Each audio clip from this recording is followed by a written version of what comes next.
Okay, so once your resources in terms of your Azure AI Hub, your project, and the AI service is actually up and running, it's now actually time to take a look at how you can utilize the Azure AI Agent service inside the portal.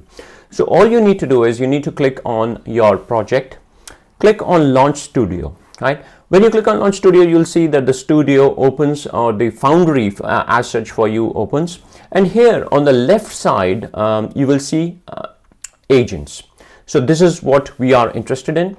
You click on agents and you will see it says select an Azure Open AI service resource. So, and if you click here, it says select from the existing connected Azure Open AI service resource.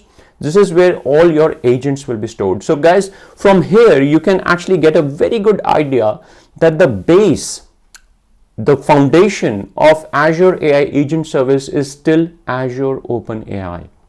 And you might have noticed that this service that it creates, the AI service that it creates, it's actually utilizing an Azure Open AI service with it.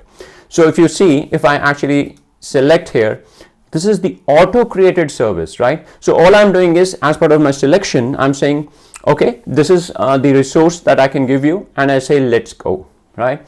So now I'm actually entering into the world of Azure AI Agent service. Very important, right?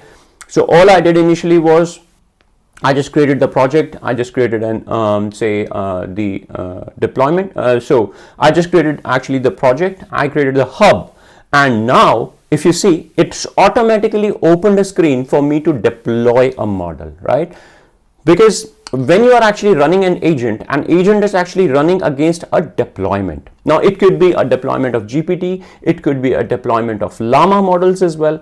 So what I'll do is I'll actually choose a very simple model. I'll choose GPT-4o mini, right? I'll say confirm. And you'll see that it takes the deployment name. I can always change the name. The deployment type is global standard, and I say deploy, right? So once I have deployed, then you will see that it will give me a new screen. Now you see, right? A new agent has been created for me. Previously, nothing was there, and now a new agent is created. So what we'll do is in the next video I'll show you how you can use the agents playground against this agent. Thanks for watching.